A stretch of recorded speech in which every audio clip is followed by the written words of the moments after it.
ఈ వంశీ గారిని, నీకు బుర్ర పనిచేయదు, నీకు ఒక మెదడు వ్యాధి ఉన్నవాడు మాట్లాడుతున్నట్లు మాట్లాడుతున్నావు అనడానికి ఒక చక్కటి ఉదాహరణ చెప్తాను. నువ్వు మెంటలోడు కాకపోతే నీకు ఒకటి తేడా అని నాకు తెలుసు. ఆఫ్ మైండ్ అంటే నీకు మైండ్ కూడా తేడా అనేది ఈ సబ్జెక్ట్ని బట్టి తెలుస్తుంది. నువ్వు ఇంగ్లీష్లో మాట్లాడవచ్చు, లేదంటే తెలివైన వాడని చెప్పుకోవచ్చు, కానీ బుర్ర మాత్రం నీది మట్టి, సగం ఆఫ్ పనిచేయదు. నీకు ఎందుకు పనిచేయదో చెప్తా. నువ్వు పిచ్చోడు కాకపోతే నీకు ఫస్ట్ నుంచి ఒక పొయ్యి కాలం ఉంది. నేను గతంలో నువ్వు బీఓయూలో పెద్ద ఆయన దగ్గర ఉన్నప్పుడే నీకు వేదిక ఎక్కించినప్పుడే ఆయన కొంచెం మిస్టేక్ చేసినట్టే నా దృష్టిలో. ఎందుకంటే అప్పటికే నీ సెల్ఫ్ కాన్ఫిడెన్స్ ఎక్కువ. నీకు నువ్వేదో పోటుగాడిని, నేనేదో గొప్ప జ్ఞానం చెప్పేస్తున్నానన్న ఒక మూర్ఖత్వం నీ దగ్గర ఉంటుంది. మనిషి బాగా కనపడతావు, కానీ మెదడే చిన్న తేడా. మెదడు దీనికిలాగే మెదడు కూడా తేడా. పిచ్చోడితో నువ్వు సమానం. నీకు బుర్ర పనిచేస్తే సమాజంలో యెహోవా సాక్షులతో కానీ, సెవెంత్ డే వాళ్ళతో కానీ, ఇంకో మీ బోధ విధానం తప్పుంది అని ఎప్పుడైనా ఎవరినైనా నువ్వు డిబేట్కి పిలిచినట్టు దాఖలాలు ఉన్నాయా? కానీ ఇప్పుడు పీడి సుందరరావు గారి సబ్జెక్టు మీదే డిబేట్ ఎందుకు చేద్దాం అనుకుంటున్నావు? నువ్వు నీది అది హాఫ్ మైండ్ కాబట్టి సరే, దానికి నేను అంగీకరిస్తున్నాను. నువ్వు మళ్ళీ సుందర్రావు గారు రావాలి, అలా కొడుకు రావాలి, డిప్యూటీ డైరెక్టర్ రావాలి, సంతోష్ రావాలి, ఉపేందర్ రావాలి, రాజేందర్ రావాలి, అందరూ కలిసి రావాలి. ఇలా నువ్వు ఇలాంటి చేతగాని మాటలు మాట్లాడుకో. త్రిత్వమా ఏకత్వం అనే సబ్జెక్టు మీద ఈ సబ్జెక్టు తప్పు అని డిబేట్లో నువ్వు నిరూపిస్తే నేను నా ఇన్స్టిట్యూట్ సంతకం పెట్టి నీకు ఇచ్చేస్తాను.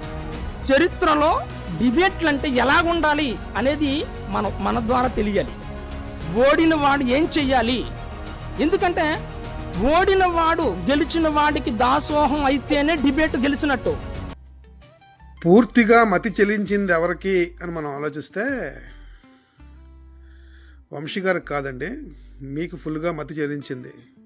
ఎందుకంటే మీకు ఒకే ఒక టాపిక్ వచ్చు, ఏంటంటే త్రిత్వమా ఏకత్వమా.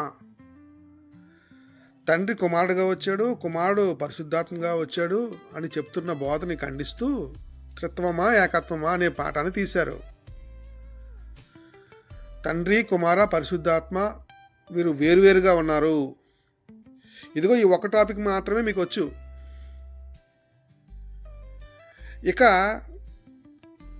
యేసుప్రభు వారు తండ్రికి పుట్టారా నిత్యుడా అని అడిగామనుకోండి, పుట్టాడు, నిత్యుడు, దేవుడు అంటారు. మతి ఎలా చెల్లించిందంటే మీకు ఈ విధంగా చెల్లించిందనమాట.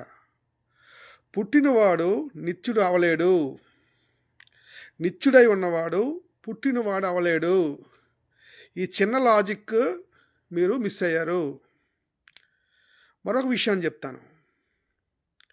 పుట్టినవాడు దేవుడు అవలేడు. మొదటి నుంచి ఉన్నవాడే దేవుడు అవ్వగలడు. ఇది స్టాండర్డ్ అంటారు దీన్ని.